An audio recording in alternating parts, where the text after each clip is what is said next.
새벽 1시 현관문을 열자마자 시어머니께서 달려들었습니다. 밥도 안 차리고 이제야 기어들어와. 며느리가 이럴 수 있는 거야? 찰싹, 뺨을 가로지르는 따가운 충격. 거실에 앉아있던 남편은 고개도 돌리지 않았어요. 어머니, 제가 야근을. 야근, 핑계대지 마. 시어머니랑 남편이 굶고 있는데. 뺨이 얼얼했지만 더 아픈 건 남편의 시선이었어요. 차갑고 무관심한, 마치 모르는 사람을 보는 듯한 눈빛. 재훈아, 말 좀 해봐. 엄마 말씀이 맞는 것 같은데 너 요즘 돈 좀 번다고 너무 심한 거 아니야? 그 순간 마치 머릿속에서 뭔가가 끊어지는 소리가 들리는 것 같았어요. 3년간 참아온 모든 것들이 한꺼번에 무너져 내렸죠. 너무나 모욕적인 그 순간에 눈물이 뺨을 타고 흘러내렸습니다. 어머니, 참아왔던 그 말을 내뱉는 목소리는 떨렸지만 차가웠어요. 하지만 그들은 몰랐어요. 대기업의 회계감사 업무를 맡고 있는 제가 얼마나 치밀하고 철저하게 그들을 파멸시킬 수 있을지를요. 사연 시작 전에 구독 눌러주시고 어디서 듣고 계신지 댓글에 남겨주세요. 그곳에 늘 행운이 가득하길 기원하겠습니다. 안녕하세요. 저는 정윤아입니다. 올해 35이고 용산에 있는 회계법인에서 감사팀 책임급으로 일하고 있어요. 제가 오늘 여러분께 들려드릴 이야기는 제 인생에서 가장 힘들면서도 가장 값진 교훈을 준 시간에 대한 이야기예요. 2024년 초겨울, 대기업들의 감사 시즌이 한창이었어요. 매년 이맘때면 저희 회계법인은 말 그대로 전쟁터가 되거든요. 재무제표 검토, 내부 통제 평가, 위험 요소 분석까지. 하루 14시간씩 책상에 앉아 있어도 시간이 모자랄 지경이었죠. 특히 제가 담당하고 있던 대기업은 올해 새로운 사업 진출로 인한 회계 처리가 복잡해서 연일 밤을 새며 검토 작업에 매달려야 했어요. 그날도 마찬가지였어요. 새벽 5시에 알람이 울리자마자 벌떡 일어나 정장을 갑옷처럼 입고 회사로 향했죠. 아침 8시부터 밤 12시까지 커피와 김밥으로 때우며 버텼어요. 동료들과 함께 회의실에서 숫자와 씨름하고 클라이언트와 화상회의를 하고 감사 보고서 초안을 작성하는 게 일상이었거든요. 사실 결혼하기 전에는 이런 야근도 나름 보람이 있었어요. 피곤하지만 성취감도 있고 무엇보다 제가 벌어들이는 돈으로 상암동에 아파트까지 장만할 수 있었으니까요. 그 집은 제가 신입사원 시절부터 5년 동안 적금 넣고 용돈도 아끼고 옷도 안 사가며 모은 돈의 결정체였어요. 등기부등본에 정윤아라고 단독 명의로 박힌 그 집이 제겐 정말 자랑스러웠거든요. 그런데 결혼 후 3년이 지난 지금 그 자랑스러운 집으로 돌아가는 길이 점점 무거워지고 있었어요. 지하철에서 내려 아파트 단지로 걸어가는 동안 마음 한편에 서늘한 예감이 스며들곤 했죠. 밤 12시가 훌쩍 넘어서야 겨우 집에 도착했어요. 현관문을 열자마자 제 눈에 들어온 건 거실 가득 널브러진 배달음식 용기들이었어요. 치킨, 피자, 족발, 보쌈. 테이블 위에는 과일 껍질과 음료수 캔들이 나뒹굴고 있었고 바닥에는 과자 부스러기가 흩어져 있었죠. 소파에는 남편 재훈이가 누워서 게임패드를 쥔 채 화면을 뚫어져라 보고 있었어요. 저를 힐끗 쳐다보더니 짜증스러운 표정으로 말했죠. 여보, 카드가 왜 안 긁혀? 아까부터 계속 결제 실패가 뜨는데. 저는 구두도 제대로 벗지 못한 채 멈춰섰어요. 카드 한도가 넘었다는 뜻이었거든요. 이번 달에만 벌써 얼마를 썼는지 머릿속으로 대충 계산해봐도 식겁할 정도였어요. 뭘 그렇게 많이 샀길래 한도가. 아, 몰라. 엄마가 좋은 거 먹으라고 주문한 것들이고 내가 공부하는데 필요한 것들 샀을 뿐이야. 재훈이의 공부라는 건 공무원 시험 준비를 말하는 거였어요. 결혼할 때 2년 안에 꼭 합격하겠다던 그 약속이 벌써 3년째 이어지고 있었죠. 그런데 정작 책상에 앉아있는 모습보다는 게임하거나 유튜브 보는 모습을 더 자주 봤어요. 냉장고를 열어봤더니 정말 텅 비어 있었어요. 물 한 병, 김치 반찬 하나, 그리고 먹다 남은 과일 몇 조각이 전부였죠. 그제야 깨달았어요. 제가 며칠 동안 밤을 새워 일하는 동안 집에서는 배달음식만 시켜 먹었구나. 그때 안방에서 시어머니께서 나오셨어요. 최금자 씨, 올해 71살이죠. 석 달 전부터 저희 집에 함께 살고 계세요. 재훈이 혼자 두면 제대로 못 챙겨 먹을까봐라는 이유로 오셨는데 막상 와보니 챙기는 건 아들뿐이었어요. 윤아야, 너 지금까지 어디 있었니? 며칠째 밥도 안 차리고. 저는 조심스럽게 대답했어요. 어머니, 회사에서 감사 업무 때문에 야근이 계속 이어져서요. 내일 마트 가서 장 볼게요.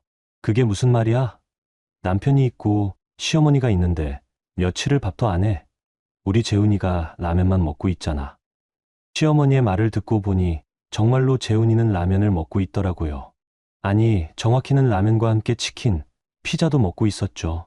그런데 라면만 먹는다고 표현하시니까 마치 제가 가족을 굶기고 다니는 것처럼 들렸어요. 죄송해요. 내일은 일찍 들어와서. 내일? 그럼 오늘은 또 굶으라는 거야?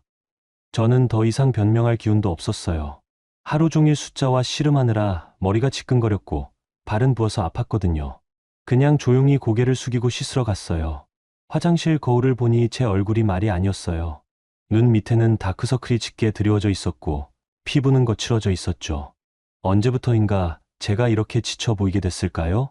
샤워를 하면서 문득 이상한 기분이 들었어요. 이 집이 내 집인데 내가 왜 손님처럼 눈치를 봐야 하지? 하는 생각이 든 거예요. 분명 등기부등본에는 제 이름만 적혀 있는 집인데 정작 저는 이 집에서 제일 작아져 있었어요. 잠들기 전에 휴대폰으로 이번 달 카드 사용 내역을 확인해 봤어요. 거의 매일 배달 음식기가 나가고 있었고 게임 아이템이나 온라인 쇼핑, 결제도 여러 차례 보였어요. 그리고 이해할 수 없는 현금 인출 내역들도 있었죠. 새벽 공기가 차갑게 느껴졌어요. 겨울이 깊어져 가고 있었지만 제 마음도 그만큼 차가워지고 있다는 걸 그때는 몰랐어요. 그저 피곤해서 그런가 보다 생각하며 눈을 감았죠. 다음 날도 똑같은 알람 소리로 시작될 거라는 걸 알면서도 어떻게든 버텨내야겠다는 생각만 했어요. 그때까지는 참는 게 당연하다고 여겼거든요. 결혼이란 게 원래 그런 거라고, 가족이란 게 서로 양보하며 사는 거라고 믿고 있었으니까요. 하지만 세상에는 참으면 안 되는 선이 있다는 걸, 그리고 그 선이 곧 무너질 거라는 걸 저는 아직 깨닫지 못했어요. 다음 날 밤도 마찬가지였어요. 클라이언트 회사의 재무제표 검토가 예상보다 복잡해져서 새벽 1시가 되어서야 집에 들어설 수 있었거든요. 현관 앞에서 열쇠를 꺼내려는데 문이 벌컥 열렸어요. 시어머니께서 마치 저를 기다리고 있었던 것처럼 문 앞에 서 계셨어요. 표정이 어제보다 훨씬 험악했죠. 이제야 기어들어와. 며느리가 이럴 수 있는 거야? 구두도 제대로 벗기 전에 쏟아지는 말씀에 저는 당황했어요. 기어들어 온다는 표현이 마음에 걸렸지만 일단 사과부터 하려고 했어요. 죄송해요, 어머니. 회사 일이 좀... 회사 일? 그게 핑계가 돼? 남편 굶기고 시어머니 굶기고 다니면서? 그때까지도 저는 최대한 조심스럽게 말했어요. 목소리를 낮추고 고개를 숙이면서 말이에요. 내일은 일찍 들어와서 장도 보고 밥도 해드릴게요. 내일? 또 내일? 우리 재훈이가 며칠째 제대로 된 밥 한 끼 못 먹고 있는데? 제가 알기로는 재훈이가 배달 음식을 하루에 2~3번씩 시켜 먹고 있었는데 제대로 된 밥 한 끼 못 먹는다는 말이 이해가 안 갔어요. 하지만 그냥 넘어가려고 했어요. 너무 피곤했거든요. 그런데 시어머니께서 계속 말을 이어가셨어요. 내가 그렇게 일이 중요하면 결혼은 왜 했어? 남편도 있고 시어머니도 있는데 집안일은 나 몰라라 하고? 저는 점점 답답해졌어요. 제가 벌어오는 돈으로 생활비를 대고 집값도 제가 혼자 장만했는데 왜 저만 이렇게 비난받아야 하는지 모르겠더라고요. 어머니, 죄송하지만 저도 직장인이라 업무가 있어요.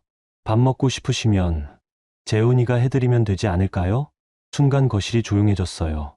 재훈이도 게임을 멈추고 저를 쳐다봤고 시어머니 표정이 급변했어요. 뭐라고? 내가 지금 뭐라고 했어? 아니, 그냥 재훈이도 집에 있으니까 가끔은. 재훈이는 지금 공무원 시험 준비하느라 바쁜데 요리까지 시키겠다는 거야? 저는 고개를 들어 재훈이를 봤어요. 그는 소파에 누워서 게임패드를 쥐고 있었는데 화면에는 총싸움 게임이 나오고 있었어요. 어떤 공부를 하고 있는 건지 정말 궁금했죠. 재훈이는 공부하고 계신 거 맞나요? 이 말을 하자마자 저도 깜짝 놀랐어요. 평소라면 절대 이런 말 안 했을 텐데 너무 피곤해서 그런지 솔직한 생각이 그대로 나왔거든요. 시어머니의 얼굴이 벌겋게 달아올랐어요. 지금 우리 재훈이가 놀고 있다는 거야? 내가 감히? 아니에요. 그런 뜻이 아니라. 그런 뜻이 아니라? 그럼 어떤 뜻이야? 시어머니 앞에서 남편을 무시하는 거야? 저는 변명하려고 했어요. 정말로 그런 뜻이 아니었거든요. 그냥 서로 도우면서 살면 좋겠다는 뜻이었는데 왜 이렇게 큰 일이 된 건지. 어머니, 오해하지 마세요. 저는 그냥 그 순간이었어요. 시어머니의 손바닥이 제 뺨을 강타했어요. 짝! 거실에 찰싹 소리가 울렸어요. 저는 충격으로 한 걸음 뒤로 물러났어요. 뺨이 얼얼했고 귓속이 웅웅거렸어요. 하지만 그것보다 더 놀라운 건 재훈이의 반응이었어요. 재훈이는 게임을 멈추고 일어났어요. 그리고 저를 향해 말했죠. 왜 엄마한테 그런 식으로 말해? 엄마가 얼마나 속상하셨는데. 저는 믿을 수가 없었어요. 방금 제가 뺨을 맞았는데 남편이 저를 위로하는 대신 시어머니 편을 드는 거였어요. 재훈아, 나 지금 맞았어. 맞았다고? 엄마가 언제 때렸어? 그냥 손이 살짝 닿은 거지. 시어머니께서도 거들었어요. 그래, 내가 언제 때렸다고 그래? 너 지금 나를 폭력배로 만들려고 하는 거야? 저는 어이가 없었어요. 분명히 때렸으면서도 때리지 않았다고 하고 남편은 아내보다 어머니 편을 들고 이게 정상적인 가족 관계인가 싶었어요. 그럼 내가 거짓말한다는 거야? 재훈이가 한숨을 쉬며 말했어요. 거짓말까지는 아니더라도 너무 예민하게 받아들이는 거 아니야? 엄마가 얼마나 너를 위해서 하시는 말씀인데. 나를 위해서, 뺨 때리는 게 나를 위해서라고? 아, 진짜. 그러니까 때린 게 아니라니까. 내가 너무 심하게 말하니까 엄마가 손이 나간 거지. 저는 재훈이를 똑똑히 쳐다봤어요. 결혼한 지 3년, 연애한 지까지 합치면 5년을 함께한 사람이었는데 이 순간 정말 낯설게 느껴졌어요. 그럼 내가 뭘 심하게 말했는데? 밥 해달라고 하니까 왜 재훈이가 안 하느냐고 했잖아. 그게 며느리가 할 말이야? 시어머니께서도 거들었어요. 맞아. 시어머니가 며느리한테 밥 차려달라고 하는 게 그렇게 이상해. 어느 집이든 며느리가 하는 거 아니야? 저는 마침내 깨달았어요. 이 사람들에게 저는 며느리가 아니라 가정부였구나. 돈도 벌어오고 집안일도 하고 그러면서도 감사한 줄 알아야 하는 존재였구나. 그동안 저는 가족이라는 이름으로 참아왔어요. 사랑하니까 이해해야 한다고, 며느리니까 양보해야 한다고 스스로를 설득해왔거든요. 하지만 이 순간 제 안에서 뭔가 딱 부러지는 소리가 들렸어요. 저는 조용히 휴대폰을 꺼냈어요. 그리고 스마트 도어록 앱을 열었어요. 뭐 하는 거야? 재훈이가 물었지만 저는 대답하지 않았어요. 화면을 몇 번 터치하더니 시어머니와 재훈이의 출입 권한을 삭제했어요. 유나야, 너 지금 뭐 하는 거야? 시어머니가 다급하게 물으셨지만 저는 여전히 조용했어요. 그리고 말했어요. 지금 당장 내 집에서 나가세요.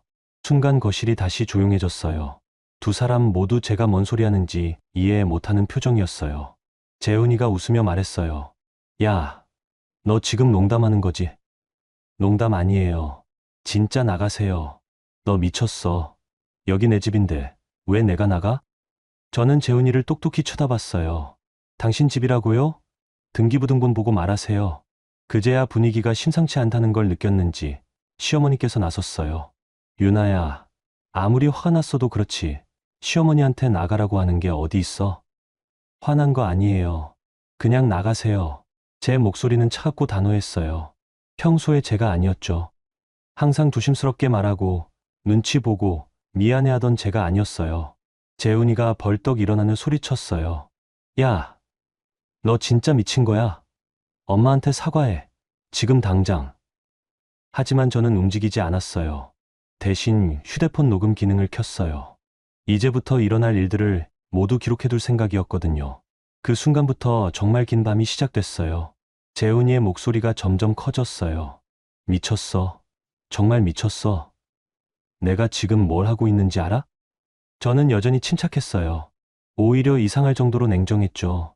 마치 회사에서 문제가 있는 재무제표를 검토할 때처럼 감정보다는 사실과 절차에 집중하게 되더라고요. 나가시라고 했어요. 나가? 내가 왜 나가야 하는데? 여기 내 집인데? 당신 집이라는 증거 있나요? 재훈이는 당황한 표정을 지었어요. 결혼하면서 제가 이 집을 공동명의로 바꿔줄 거라고 기대했던 것 같은데 저는 그런 적이 없었거든요. 제가 5년 동안 악착같이 모은 돈으로 산 집이었고 결혼 전 재산이었으니까 당연히 제 단독명에 그대로 유지했어요. 시어머니께서 끼어드셨어요. 유나야, 아무리 그래도 우리가 남인가? 가족인데 이렇게까지 해야겠어. 가족이면 뺨을 때려요? 아이고, 그것도 아직도 그러고 있어? 내가 언제 너를 때렸다고 그래? 저는 휴대폰 화면을 보여드렸어요. 방금부터 녹음하고 있어요. 때리지 않았다면 뺨이 왜 빨갛게 부어 있을까요? 시어머니의 표정이 순간 굳었어요. 재훈이도 마찬가지였고요. 재훈이가 다급하게 말했어요. 녹음. 너 지금 뭐 하는 거야? 가족끼리 녹음까지 해? 가족이라면서 왜 녹음을 무서워해요? 저는 스마트폰 화면을 다시 조작했어요. 도어록 앱에서 보안 설정을 강화하고 비상시 자동 신고 기능까지 활성화했어요. 야, 너 진짜 지금 뭐 하는 거야? 재훈이가 제 휴대폰을 뺏으려고 달려들었어요. 하지만 저는 재빨리 피하면서 말했어요. 만지지 마세요. 지금 폭행 가중범죄죠. 폭행. 나한테 폭행이라고 했어? 남편한테? 남편이면 아내를 때려도 되나요? 내가 언제 너를 때렸어? 시어머니가 때렸을 때 말리지 않고 오히려 사과하라고 했잖아요. 그게 공범 아닌가요? 재훈이는 말문이 막혔어요. 제가 이런 식으로 논리적으로 따지는 모습을 본 적이 없었거든요. 평소에는 그냥 미안해. 내가 잘못했어 하면서 넘어갔는데 오늘은 달랐어요. 시어머니께서 다른 방법으로 접근하셨어요. 유나야, 우리가 잘못했어. 어머니가 화가 나서 그랬지. 원래 너를 미워해서 그런 게 아니야. 그러니까 이제 그만하자. 잘못했다면 나가세요. 나가? 그게 무슨 말이야? 나가서 어디로 가라는 거야? 모텔이든 어디든 알아서 가세요. 재훈이가 급히 나섰어요. 야, 너 정말 미쳤어. 엄마를 모텔로 보내겠다고? 일은 넘은 노인을? 그럼 재훈이 아파트로 가시든지. 무슨 아파트? 나 아파트 없어. 저는 재훈이를 똑똑히 쳐다봤어요. 없어요? 그럼 결혼 전에 어디 살았는데요? 엄마 집에 살았지. 그럼 거기로 가세요. 시어머니께서 버럭 소리치셨어요. 유나야, 내가 지금 뭘 하고 있는 거야? 며느리가 시어머니를 쫓아내? 저는 더 이상 며느리라는 단어에 움츠러들지 않았어요. 쫓아내는 게 아니라 제 집에서 나가달라는 거예요. 내 집. 결혼하면 부부 재산 아니야? 결혼 전 재산은 고유 재산이에요. 더구나 단독명이잖아요. 재훈이가 화를 내며 소리쳤어요. 아, 진짜 그렇게 따지고 들 거야? 우리 결혼한 사이잖아. 결혼한 사이라서 아내를 때려도 되는 거예요? 누가 언제 너를 때렸다고 그래? 저는 뺨을 가리켰어요. 아직도 얼얼하고 붉은 자국이 남아 있었어요. 이거 누가 한 건가요? 재훈이가 시어머니를 쳐다봤어요. 시어머니께서는 고개를 돌렸어요. 그때 재훈이가 갑자기 폭발했어요. 거실 테이블을 주먹으로 내려치면서 소리쳤죠. 아, 이 집이 너 혼자 집이야? 내 마누라 집이 내 집 아니야? 등기부등본에는 제 이름만 나와 있어요. 등기부등본? 그래, 좋아. 그러면 이혼해, 이혼하자고. 저는 재훈이를 차분히 쳐다봤어요. 좋아요. 뭐, 이혼해요. 좋다고요. 재훈이는 예상치 못한 대답에 당황했어요. 아마 제가 안 돼, 미안해라며 사과할 줄 알았나 봐요. 시어머니께서 급히 나섰어요. 이혼? 그게 무슨 말이야? 부부싸움에 이혼이 어디 있어? 부부싸움이요? 시어머니가 며느리 뺨 때리는 게 부부싸움인가요? 아이고, 그것도 아직도 그러고 있어. 손이 살짝 닿은 걸 가지고. 저는 휴대폰을 들어 보였어요. 녹음 중이라고 했잖아요. 계속 거짓말하시는 거 다 기록되고 있어요. 그제야 두 사람이 심각성을 깨달았나 봐요. 재훈이가 다른 전략을 시도했어요. 여보야, 우리 진정하자. 다들 흥분해서 그런 거잖아. 내일 되면 다 괜찮아질 거야. 안 괜찮아져요. 나가세요. 나가면 어디서 자라고? 그건 제가 알 바 아니에요. 재훈이의 얼굴이 점점 붉어졌어요. 평소에 순종적이던 아내가 이렇게 나오니까 당황스러운 모양이었어요. 너 지금 나한테 길바닥에서 자라고 하는 거야? 가고 싶은 데 가서 자세요. 돈도 없는데 어떡해. 저는 지갑에서 현금을 꺼냈어요. 5만 원 정도 되는 돈이었죠. 모텔비예요.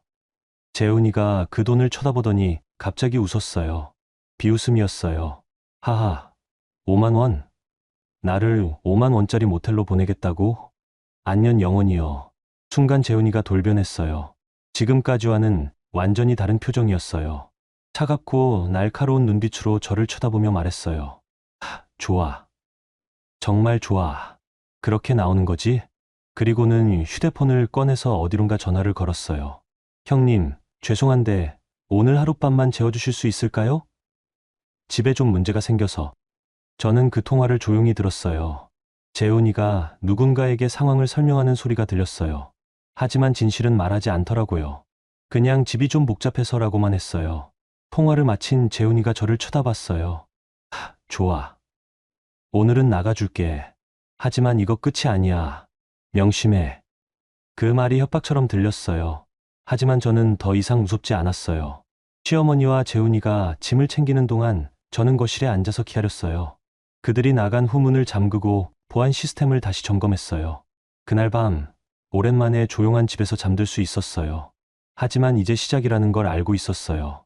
다음 날 새벽 2시, 갑작스러운 초인종 소리에 잠에서 깼어요. 처음에는 꿈인 줄 알았는데 계속 울리더라고요. 그것도 연속으로 길게, 마치 누군가 고의적으로 저를 깨우려는 것처럼요. 현관 인터폰 화면을 확인해 보니 재훈이와 시어머니가 서 있었어요. 재훈이는 문을 두드리고 있었고 시어머니는 인터폰을 계속 눌러대고 계셨어요. 유나야, 문 열어. 이게 뭐 하는 짓이야?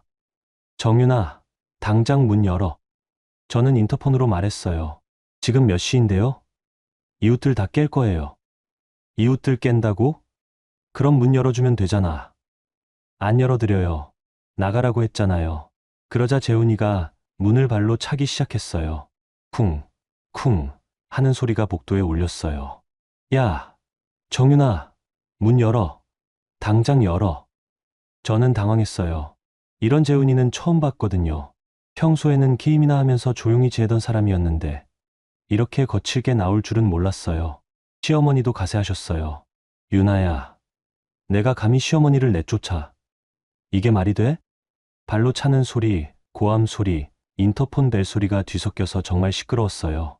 이 시간에 이런 소리가 나면 이웃들한테 피해를 주잖아요. 저는 고민이 됐어요. 하지만 문을 열어주면 어제와 똑같은 일이 반복될 거라는 걸 알고 있었어요. 오히려 더 심해질 수도 있었고요.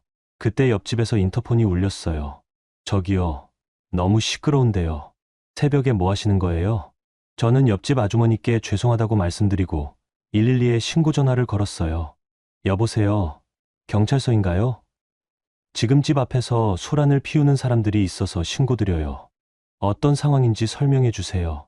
남편과 시어머니인데 어제 폭행 사건이 있어서 집에서 내보냈거든요. 그런데 지금 새벽에 와서 문을 발로 차고 고함을 지르고 있어요. 폭행 사건이라고 하셨나요? 네, 시어머니가 제 뺨을 때렸어요. 녹음도 했고요. 알겠습니다. 출동하겠습니다. 전화를 끊고 나니 조금 마음이 놓였어요. 하지만 여전히 문 밖에서는 소란이 계속됐어요. 재훈이가 소리쳤어요. 정윤아, 내가 몇 번 말해야 알아들어? 여기 내 집이야.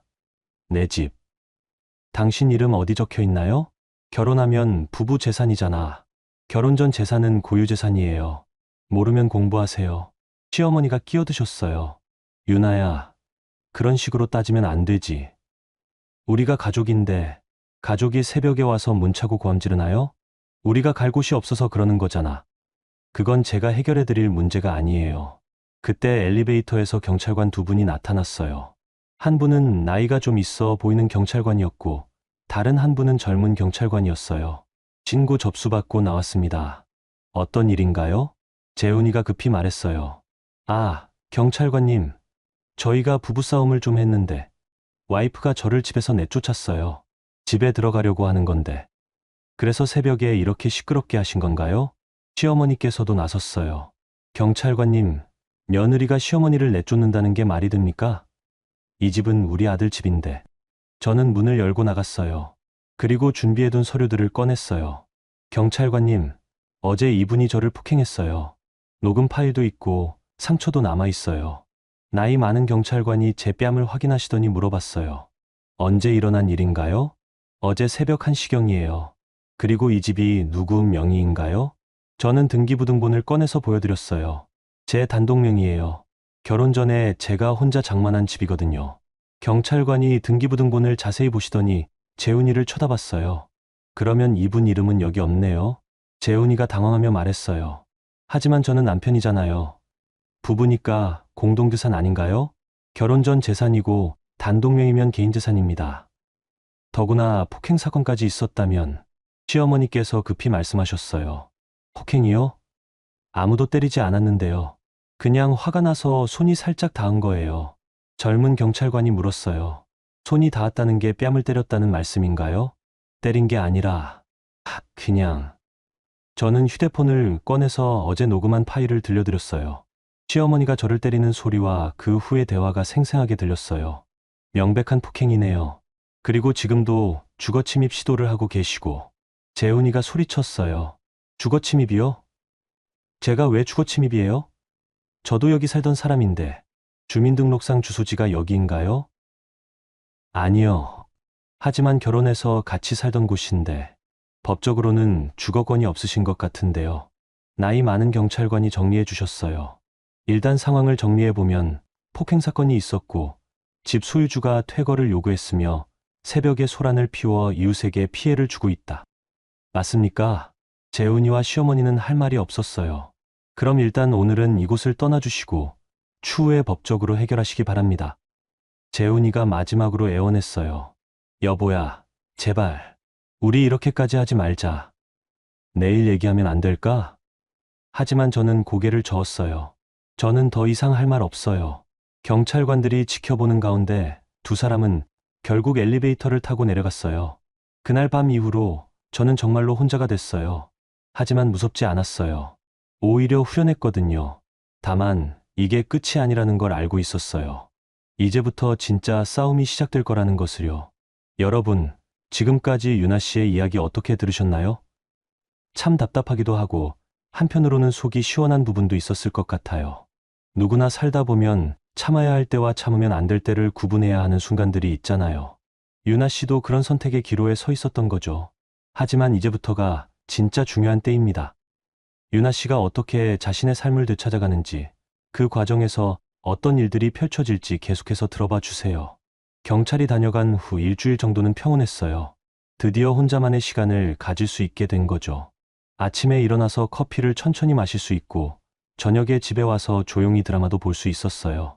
냉장고에는 제가 좋아하는 음식들로 채워 넣었고 거실에는 배달음식 용기 대신 책과 향초가 놓여 있었죠. 하지만 회사에서는 좀 신경 쓸 일이 생겼어요.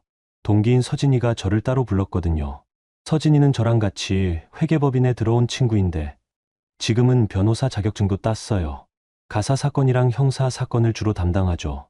점심시간에 서진이와 회사 근처 카페에서 만났어요.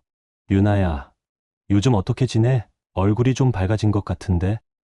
응, 집에서 좀 정리가 되어서. 정리가 됐다는 게 혹시 남편분하고 분리된 거야?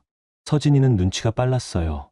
제가 자세한 얘기를 안 해도 분위기로 알아차리더라고요. 저는 지난 일주일간 있었던 일들을 서진이에게 털어놨어요. 시어머니의 폭행, 남편의 방관, 그리고 경찰 신고까지의 과정을 말이에요. 서진이가 심각한 표정으로 들었어요. 유나야, 그거 잘했어. 근데 이제부터가 중요해. 뭐가? 감정적으로 대응하면 안 돼. 앞으로는 모든 걸 기록으로 남기고 법적으로 대응해야 해. 서진이가 노트북을 꺼내며 말했어요. 일단 지금까지 있었던 일들을 시간순으로 정리해보자. 폭행 사건, 주거 침입 시도, 경찰 신고. 이런 것들이 다 증거가 돼. 저는 서진이의 말을 듣고 가방에서 메모장을 꺼냈어요. 사실 회계사 습관으로 중요한 일들은 다 기록해두거든요. 그런데 서진아, 한 가지 이상한 게 있어. 뭔데? 재훈이가 3년 동안 공무원 시험 준비한다고 했잖아. 근데 가족카드 내역을 보니까 좀 이상해. 저는 휴대폰으로 카드 사용 내역을 보여줬어요. 봐봐. 시험 접수비는 없는데 게임 아이템 결제랑 현금 인출이 계속 있어. 그리고 이상한 온라인 결제들도. 서진이가 화면을 자세히 보더니 표정이 굳었어요. 유나야, 이거 혹시 도박 사이트 결제 아닐까? 도박? 응. 이런 소액 반복 결제 패턴이 온라인 도박의 전형적인 특징이거든. 저는 깜짝 놀랐어요. 재훈이가 도박을 했다고요? 서진이가 계속 설명했어요. 보통 온라인 도박은 게임처럼 포장해서 결제하게 만들어.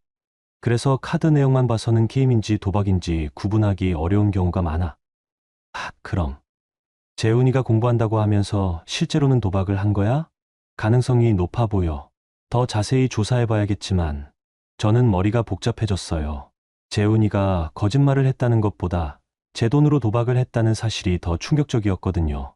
그리고 또 하나, 서진이가 화면을 스크롤하며 말했어요. 여기 봐. 부동산 등기소, 주민센터 이런 검색 기록들이 있어. 그게 뭐, 시어머니나 남편이 너희 집에 대해 뭔가 알아본 것 같아. 혹시 주소 이전이나 주민등록 관련해서 뭔가 시도하려고 했을 수도 있어. 저는 소름이 끼쳤어요. 제가 일하는 동안 집에서 그런 일들이 벌어지고 있었다고요? 서진아, 그럼 나 어떻게 해야 해? 일단 모든 증거를 보존해. 카드 내역, 녹음 파일, 폭행 증거 사진. 다 프린트해서 보관하고 클라우드에도 백업해둬. 그리고 이혼 준비해야 해. 이건 단순한 부부싸움이 아니야. 재산을 노린 계획적인 행동일 가능성이 커. 서진이의 말을 듣고 나니 지난 3년간의 일들이 다르게 보이기 시작했어요. 재훈이의 무직 상태, 시어머니의 갑작스러운 동거, 계속되는 생활비 요구. 이 모든 게 우연이 아니었을 수도 있다는 생각이 들었거든요. 유나야, 하나 더 중요한 거. 뭔데? 앞으로 혼자 있을 때 조심해. 이런 경우에 상대방이 더 극단적인 방법을 시도할 수도 있어. 그날 저녁 집에 돌아와서 서진이가 준 체크리스트를 따라 하나씩 정리했어요. 먼저 카드 내역을 월별로 정리해봤는데 정말 충격적이었어요. 지난 1년간 재훈이가 사용한 금액이 제 월급의 60% 정도였거든요. 그것도 공부하는 전혀 관련 없는 것들로요. 다음으로 집 보안을 점검했어요. 도어락 비밀번호를 바꾸고 창문 잠금 장치도 확인했죠. 혹시 모르니까 비상시 연락할 수 있는 번호들도 휴대폰에 저장해뒀어요. 그리고 가장 중요한 건 제 마음을 정리하는 것이었어요. 지금까지는 가족이라는 이름으로 참아왔지만 이제는 더 이상 참을 이유가 없다는 걸 깨달았거든요. 밤늦게 서진이한테서 문자가 왔어요. 유나야, 내일 시간 있을 때 내 사무실로 와. 이혼 절차에 대해 자세히 알려줄게. 그리고 한 가지 더, 상대방이 먼저 연락 와도 혼자 만나지 마. 반드시 제3자가 있는 곳에서만 대화해. 저는 서진이에게 고맙다는 메시지를 보냈어요. 이런 친구가 있다는 게 정말 다행이었거든요. 그날 밤, 처음으로 제 인생에서 중요한 결정을 내렸어요. 더 이상 눈물이나 감정으로 해결하려 하지 않고 정확한 사실과 법적 절차로 제 삶을 지켜내기로 한 거죠. 창밖으로 보이는 서울의 야경이 평소보다 더 밝게 느껴졌어요. 마치 새로운 시작을 알리는 것처럼요. 하지만 아직 제가 모르는 일들이 더 많이 숨어 있다는 것을 그때는 알지 못했어요. 다음 날 오후, 회사에서 정말 예상치 못한 일이 벌어져요. 저는 클라이언트와 감사보고서 관련 미팅을 하고 있었는데 갑자기 로비에서 술한이 벌어졌거든요. 정윤아 어디 있어? 재훈이의 목소리였어요. 회의실에 앉아있던 저는 깜짝 놀랐어요. 설마 회사까지 찾아올 줄은 몰랐거든요. 클라이언트분들도 당황한 표정이었어요. 한 분이 물어보셨죠. 유나 책임님, 혹시 아시는 분인가요? 저는 얼굴이 빨개졌어요. 너무 부끄럽고 당황스러웠거든요. 죄송합니다. 잠깐만 확인해 보겠습니다. 회의실을 나와 로비를 보니 정말 재훈이가 와 있었어요. 경비 아저씨가 말리고 있는데도 계속 소리를 지르고 있었죠. 내가 남편인데 왜 못 올라가게 하는 거야? 선생님, 여기는 회사입니다. 조용히 해주세요. 조용히. 내 마누라가 위에서 일하고 있는데? 제가 다가가자 재훈이가 저를 보고 달려왔어요. 유나야, 너 왜 전화도 안 받고 집에도 안 들어와? 저는 주변 시선이 신경 쓰여서 조용히 말했어요. 여기서 이러지 마. 나가서 얘기하자. 나가서. 싫어. 여기서 할 말 있어. 재훈이가 더 큰 소리로 말했어요. 로비에 있던 다른 회사 직원들이 다 저희를 쳐다봤죠. 내가 3년 동안 뭘 잘못했다고 집에서 쫓아내는 거야? 응. 재훈아, 제발 여기서는. 제발. 너는 편하게 회사 다니면서 나만 길거리에서 떠돌라고? 그때 동료들이 회의실에서 나왔어요. 그 중에는 부장님도 계셨고 클라이언트 분들도 계셨죠. 정말 죽고 싶을 만큼 부끄러웠어요. 부장님이 다가오셔서 물어보셨어요. 유나 씨, 무슨 일인가요?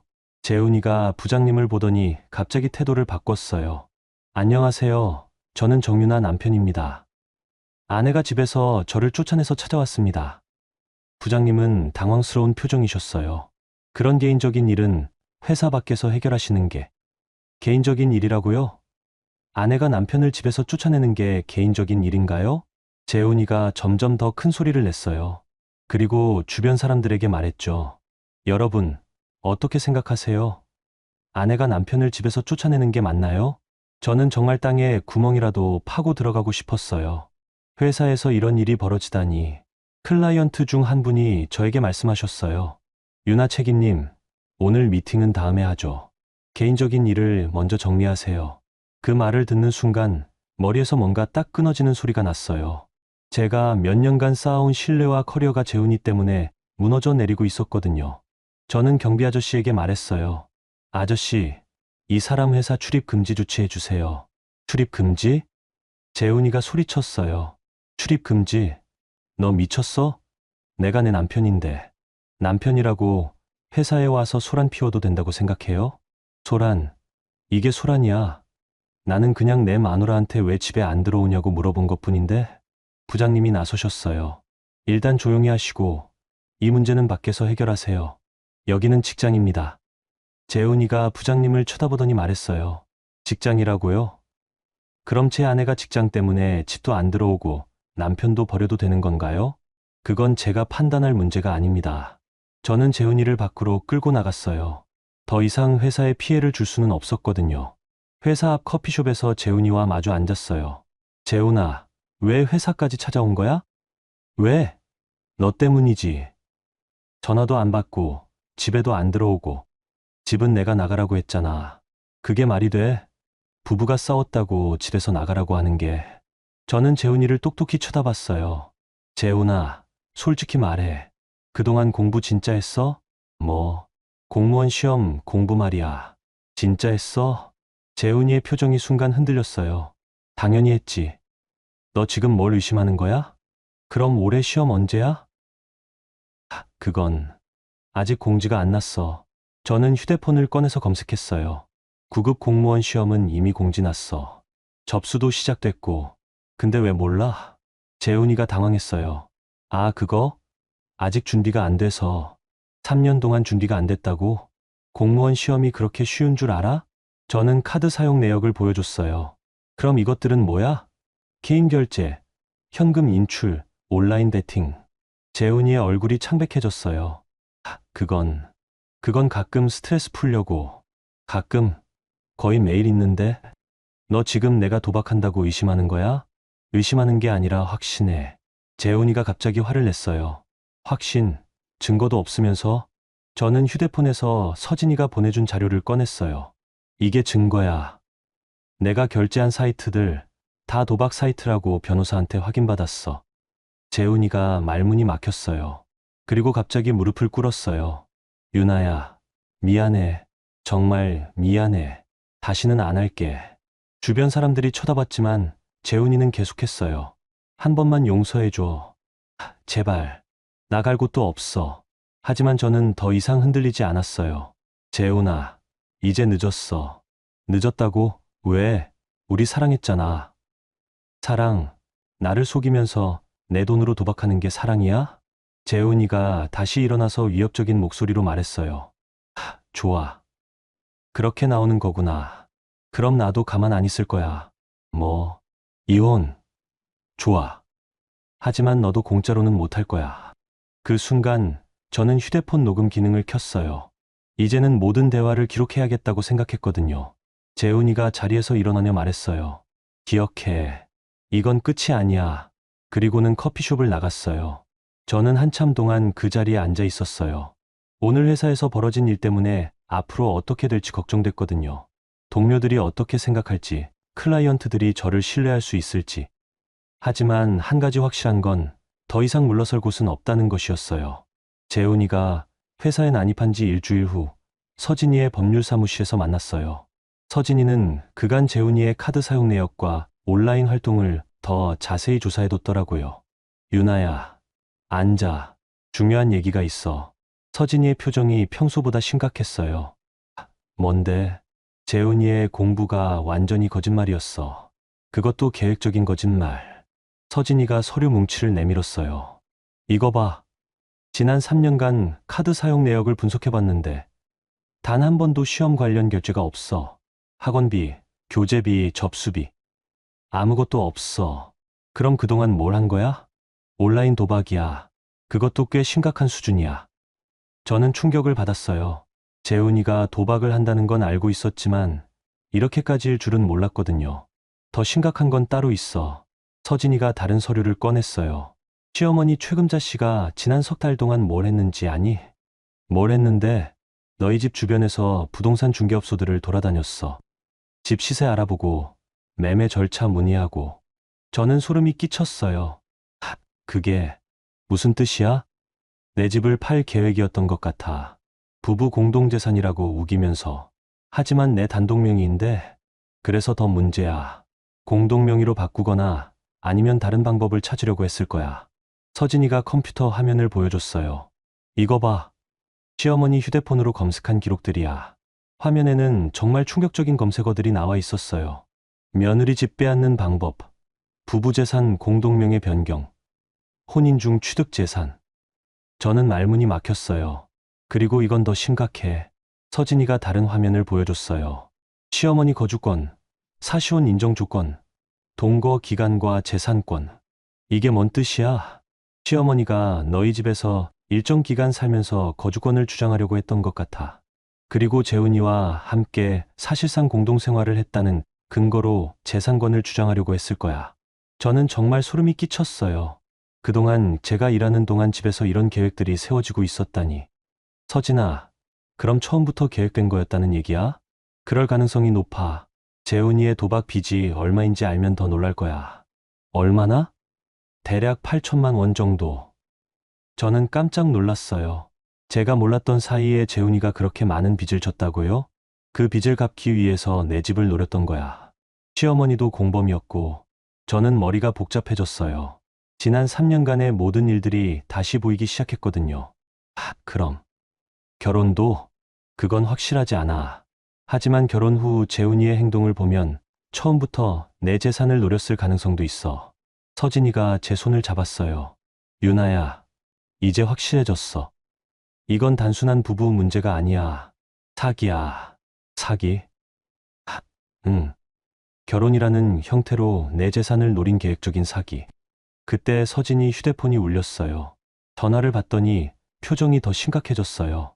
응, 알겠어. 고마워. 전화를 끊고 나서 서진이가 말했어요. 유나야, 큰일이야. 뭔데? 재훈이가 가정법원에 조정 신청을 냈어. 조정?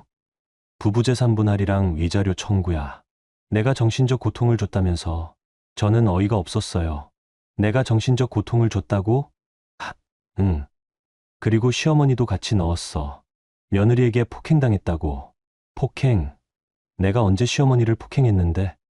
우리는 알지만 법원은 모르잖아. 그들이 거짓 증언을 할 수도 있어.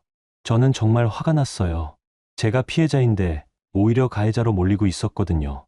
서진아, 나 어떻게 해야 해? 일단 우리도 맞고소해야 해.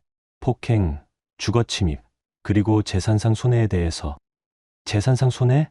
재훈이가 내 카드로 도박한 거, 시어머니가 내 집에 무단으로 거주한 거, 다 손해야. 서진이가 계산기를 두드렸어요. 대략적으로 계산해봐도 5천만 원은 넘을 거야. 그때 서진이가 또 다른 서류를 꺼냈어요. 그리고 이것도 중요해. 뭐야? 재훈이가 다른 여자랑 만나고 있던 것 같아. 다른 여자? 응. SNS 활동 분석해보니까 특정 여성과 자주 연락하고 있어. 그리고 호텔, 모텔 결제 내역도 있어. 저는 정말 기가 막혔어요. 도박도 모자라 바람까지 피웠다고요? 확실해? 사진도 있어. 서진이가 휴대폰을 보여줬는데 정말 재훈이가 다른 여자와 함께 있는 모습이었어요. 그 순간 지난 3년간 느꼈던 모든 죄책감이 사라졌어요. 제가 나쁜 아내라서 시어머니를 잘 모시지 못해서 문제가 생긴 줄 알았는데 알고 보니 저는 피해자였던 거죠. 서진아, 조정 날짜가 언제야? 다음 주 금요일. 좋아. 가자. 진실을 밝혀보자. 서진이가 미소를 지었어요. 그래, 그런 마음가짐이어야 해. 이제부터는 내가 공격하는 거야. 법률 사무실을 나오면서 저는 처음으로 자신감이 들었어요. 이제는 감정이 아니라 사실로 싸울 수 있었거든요. 하지만 진짜 큰 반전은 조정 당일에 기다리고 있었어요. 조정 당일 가정법원에 도착했을 때 재훈이와 시어머니가 이미 와 있었어요. 그들 옆에는 변호사도 한 명 서 있었죠. 저는 서진이와 함께 반대편에 앉았어요. 조정 담당관이 사건을 정리하며 말했어요. 부부재산 분할 및 위자료 청구 조정입니다. 신청인 측부터 주장을 말씀해 보세요. 재훈이의 변호사가 일어나서 말했어요. 신청인 박재훈은 혼인 기간 중 아내로부터 심각한 정신적 고통을 받았습니다. 집에서 쫓겨나고 시어머니까지 폭행당하는 등. 시어머니가 거들었어요. 맞습니다. 며느리가 저를 때렸어요. 증인도 있어요. 저는 서진이를 봤어요. 서진이가 고개를 끄덕이며 일어났어요. 상대방 주장은 모두 거짓입니다. 오히려 피신청인이 피해자입니다. 서진이가 준비해온 서류들을 제출했어요. 첫째, 시어머니가 며느리를 폭행한 증거입니다. 녹음 파일과 상처 사진이 있습니다. 재훈이 변호사가 말했어요. 그 녹음 파일은 조작된 것일 수 있습니다. 조작됐다는 증거가 있으신가요? 서진이가 계속했어요. 둘째, 신청인 박재훈의 도박 사실과 불륜 증거입니다. 서진이가 카드 사용 내역과 사진들을 제출했어요. 재훈이의 얼굴이 창백해졌어요. 이건 어떻게 구한 거야? 합법적인 방법으로 수집한 증거입니다. 조정 담당관이 서류를 검토하더니 재훈이를 쳐다봤어요. 신청인은 이 증거들에 대해 어떻게 생각하시나요? 재훈이가 당황하며 말했어요. 도박은 좀 했지만 그렇게 심각한 수준은 아니고 3년간 8천만 원이 심각하지 않다고 하시나요? 8천만 원. 그렇게 많이는. 서진이가 계산서를 보여줬어요. 정확한 금액은 8,340만 원입니다. 재훈이는 말문이 막혔어요. 서진이가 계속했어요. 그리고 불륜에 대해서는 어떻게 설명하시겠습니까? 재훈이 변호사가 나섰어요. 그건 일시적인 실수였을 뿐입니다. 일시적 실수가 6개월간 계속됐나요? 조정 담당관이 시어머니를 보며 물었어요. 신청인 어머니는 며느리가 폭행했다고 주장하셨는데 증거가 있나요? 시어머니가 당황했어요. 증거요? 맞았으니까 아픈 거 아닙니까?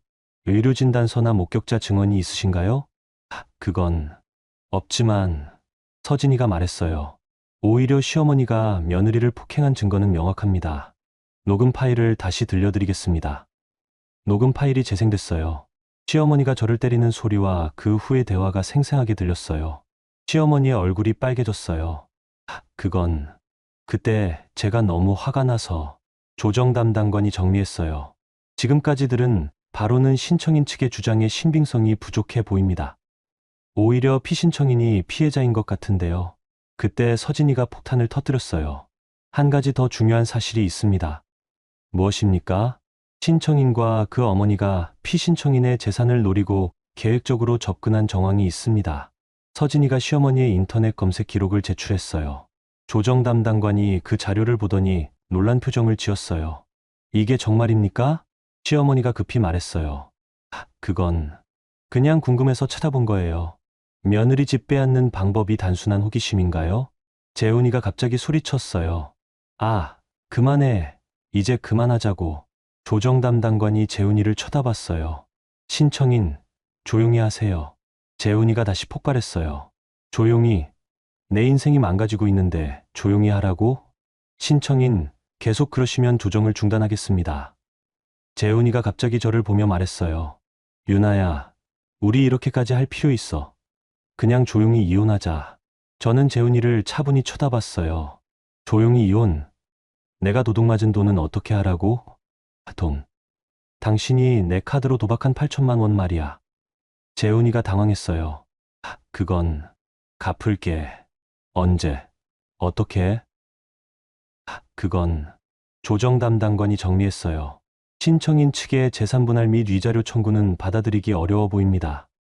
오히려 피신청인이 손해배상을 청구할 근거가 더 충분해 보이네요. 재훈이 변호사가 말했어요. 그럼 조정이 성립되지 않는다는 말씀인가요? 신청인 측에서 주장을 철회하시면 이혼에만 합의하는 것으로 하겠습니다. 재훈이와 시어머니가 수군거렸어요. 그러더니 변호사와 상의한 후에 말했어요. 알겠습니다. 철회하겠습니다. 조정 담당관이 저를 봤어요. 피신청인은 어떻게 하시겠습니까? 저는 서진이를 봤어요. 서진이가 고개를 끄덕였어요. 이혼에 동의합니다. 단, 재산은 각자 가진 것으로 하고 상대방에게 받을 돈은 따로 청구하겠습니다. 알겠습니다. 조정이 끝나고 나서 재훈이가 저에게 다가왔어요. 유나야, 한 번만. 이제 남이에요. 연락하지 마세요. 시어머니가 마지막으로 말했어요. 유나야, 그래도 우리가 3년간 가족이었는데. 저는 시어머니를 똑똑히 쳐다봤어요. 가족이 며느리를 때리고 재산을 빼앗으려고 하나요? 시어머니는 할 말이 없었어요. 법원을 나오면서 서진이가 말했어요. 수고했어. 이제 정말 끝이야. 응, 고마워. 그날 저녁 집에 돌아와서 처음으로 깊은 숨을 쉬었어요. 3년간의 악몽이 끝났다는 안도감이 들었거든요. 거실에서 혼자 앉아 있는데 문득 이상한 기분이 들었어요. 무섭거나 외롭지 않았어요. 오히려 자유롭고 평온했죠. 창밖으로 보이는 서울의 야경이 예전보다 더 아름다워 보였어요. 이제 정말로 제 삶이 시작된다는 생각이 들었거든요. 휴대폰에 서진이한테서 문자가 왔어요. 축하해. 오늘 저녁은 내가 살게. 새로운 시작 건배하자. 저는 웃으며 답장을 보냈어요. 고마워. 정말 고마워. 이제야 내 집이라는 생각이 들었어요. 진짜로요. 여러분, 오늘 유나 씨의 이야기 어떠셨어요? 처음에는 참 답답하고 속상했지만 나중에는 정말 속이 시원했을 것 같아요. 살다 보면 때로는 가족이라는 이름으로, 사랑이라는 이름으로 참아야 한다고 생각할 때가 있잖아요. 하지만 유나 씨의 이야기를 들어보니 참는 게 항상 좋은 건 아니라는 걸 깨달았어요. 때로는 용기를 내서 아니다라고 말하는 것도 필요하다는 거죠. 유나 씨가 처음에는 혼자서 모든 걸 감당하려고 했지만 서진이라는 좋은 친구가 있어서 든든했어요. 우리 주변에도 이런 친구가 있다는 게 얼마나 소중한지 모르겠어요. 그리고 무엇보다 유나 씨가 감정이 아니라 사실과 법으로 문제를 해결한 게 인상적이었어요. 누구나 살아가면서 힘든 선택을 해야 할 때가 있을 거예요. 그때 유나 씨처럼 현명하게 판단하고 자신의 삶을 지켜나가는 용기를 가졌으면 좋겠어요. 그리고 혼자 힘들어하지 말고 주변에 도움을 요청하는 것도 중요하다는 걸 배웠네요. 오늘 이야기가 여러분께도 작은 위로와 지혜가 되었으면 좋겠습니다. 구독과 좋아요 부탁드립니다.